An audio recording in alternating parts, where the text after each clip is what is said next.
news right here. Don't go away. Hello, ladies and gentlemen, and welcome to the channel on this Thursday. My name is Virtual Nunchucks, and we're going to do a news update for you guys. We're going to talk about Activision. We're going to talk about the size, or at least the hint of a size, of Starfield by Bethesda. We're going to talk about Avengers and some stuff you need to be aware of there. And we're going to talk about some lucky Walmart shoppers. And Golf Clash gets a new home. We'll talk about that as well. So sit back, relax, and enjoy. If you do enjoy at any point, don't forget to drop a like on the video. You can always leave me a comment. Let me know what you guys think of all this news and all this stuff going on in the comment section below. I love to talk to you guys. Don't forget to subscribe if you're new, because we do reviews, opinion pieces, and news updates like this one. Gameplay, and talk about accessibility features every Monday through Friday.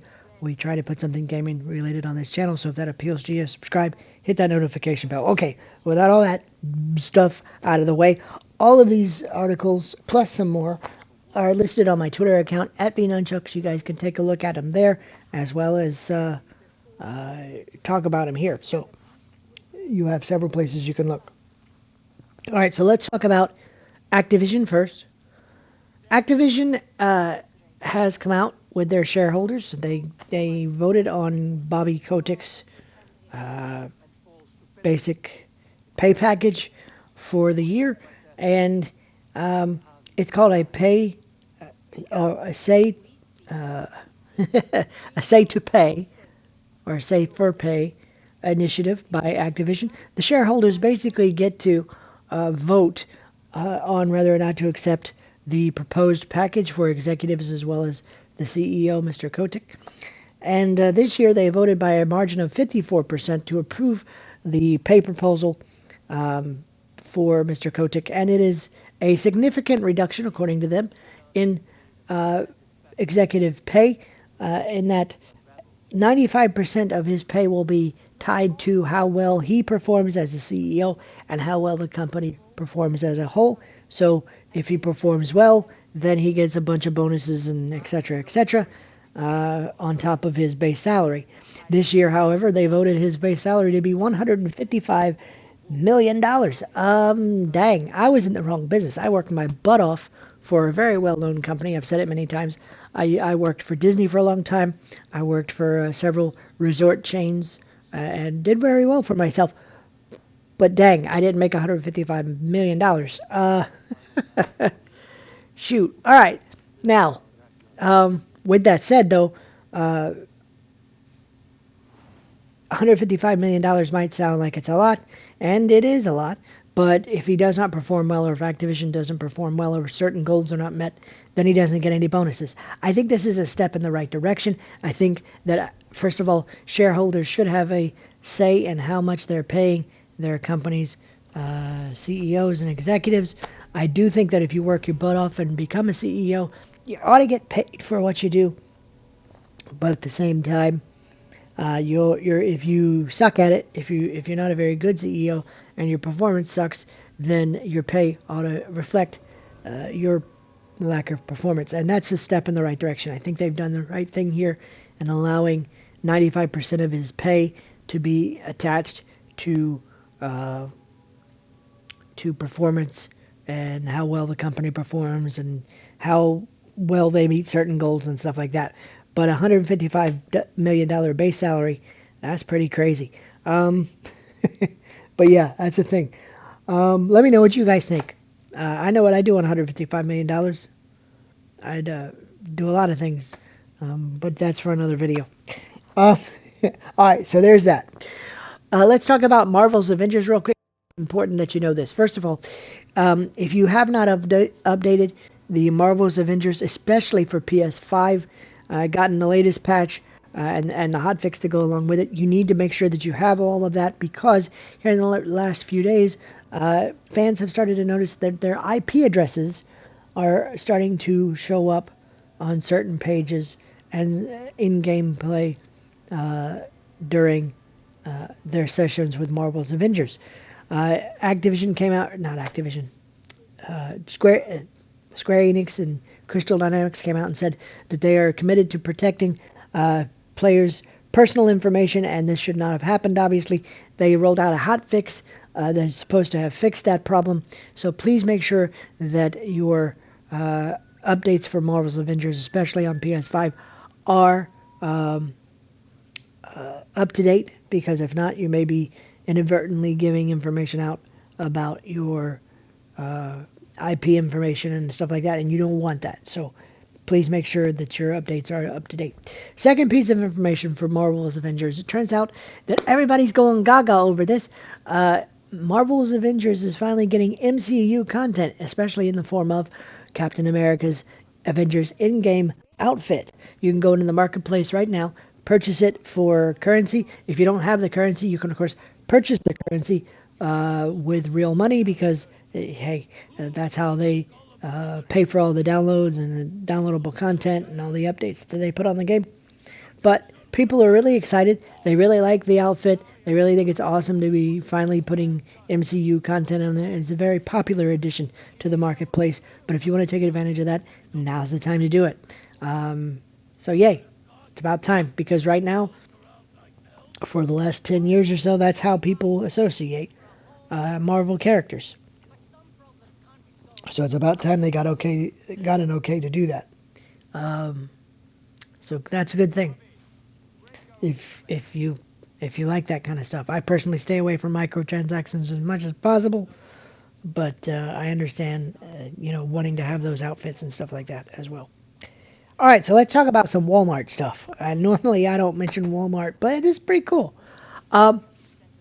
If you were in the market for a PS5 in the last stock drop that they dropped, Walmart customers who were purchasing the digital edition, the $399 model, turns out that they Walmart did, oversold the stock of digital editions of the PS5 that they had. So as a thank you, and I'm sorry we screwed up, basically what they've done is people who purchased a $399 digital edition of PS5, if you were one of those lucky few that purchased a non-existent digital edition, you're getting a free upgrade to the disc version, the $499 version of the PS5, at no additional charge. Walmart sent out an email basically saying, thanks, that was our goof. We basically oversold everything, and now because we did, we're going to replace your order with the $499 version that has a disk drive in it at no additional cost. That's kind of cool. They also stated in that email that there will be no delay, so there will be no waiting for additional stock, because basically what they did was, okay, we oversold by this much, we have this much disc version PS5s on hand, we can replace that to compensate.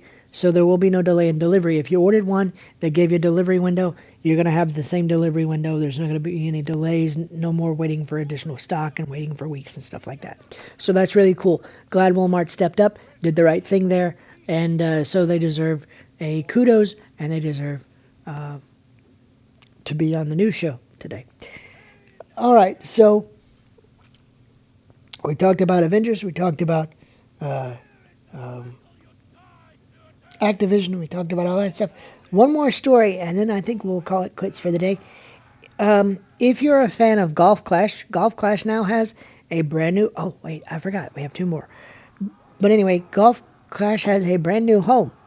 Apparently, if you succeed in the mobile space and you get the attention of big publishers, WB Games, or Warner Brothers Games, is selling off their mobile division to EA for $1.4 billion with a B dollars. So basically, EA is now the new home for Golf Clash and all of the mobile games that you associate with Warner Brothers Games or Warner Brothers Interactive. I don't know if this means that we're going to start getting Need for Speed Mobile. I don't know if this means we're going to start getting more crappy Star Wars mobile games, or if we're going to get, Madden mobile. Who knows? I have no idea. All I know is they bought them. They're excited about it, and rightly so, because Golf Clash Golf Clash is one of the biggest, if not the biggest, golf game in the mobile space in both the U.S. and the U.K. So with something around the neighborhood of 800 million downloads or something like that, it's crazy. It's insane. So they're really excited, and who knows what we're going to get. Who knows what's going to come out of that. But they acquired that, so we'll see how that goes. See if it changes anything for the better, or knowing EA, probably for the worse. I'm just being honest. It's just the way it goes sometimes. And one more thing before we go. Turns out that if you saw during E3 the presentation or the trailer for Bethesda's Starfield and were blown away, you have a right to be. It looked totally cool, and I'm a little jealous of Xbox fans right now. Okay, because I don't get to play it. I'm on PS5. But when asked about the size of the map and size of the game and size of the gaming world and all that kind of stuff, all Todd Howard would say in an interview was that it's going to be very large or very big. He basically said, we've learned from the fact that people are still playing Skyrim and discovering things, and they love to explore the world. So we thought when we make Starfield, we're going to make it a very vast, very big, explorable world where if you explore, you get rewarded. We don't have any idea exactly how big very big is, but and we also don't know any story length as far as how many hours you can put in to complete the story. We don't know any of that stuff. We just know that it's apparently going to be a very, very big world to get lost in while you explore, which I'm okay with. Sometimes I think games are too big. For example, the game you're seeing on the screen, this game is humongous, and this particular section that I'm playing through right here on the screen, no. I don't even know why it's there, other than it's a Viking game, and they had to throw in Asgard somewhere. I don't know. Sometimes I think games can be too big, but that's what Todd Howard said. So I guess we'll have to wait and see how big it really is. For those of you on Xbox and PC, let me know in the comment section below when it comes out in the next year or two, okay? Because I won't be able to play it. All right, guys. That's all the news I have for you guys. So that's going to be a wrap for today. I hope you guys did enjoy. If you did, don't forget to drop a like. Let me know what you think of all this mess in the comment section below, and follow me on all my social media. Facebook.com/virtualnunchucks, over on Twitter @VNunchucks, which I mentioned before, and of course Twitch.tv/virtualnunchucks. But I am here on YouTube all the time, every Monday through Friday, and of course on Twitter. You guys can catch me there as well. Hope you guys have a great day, and we will see you in the next video. Bye, guys. And that's a wrap of today's news.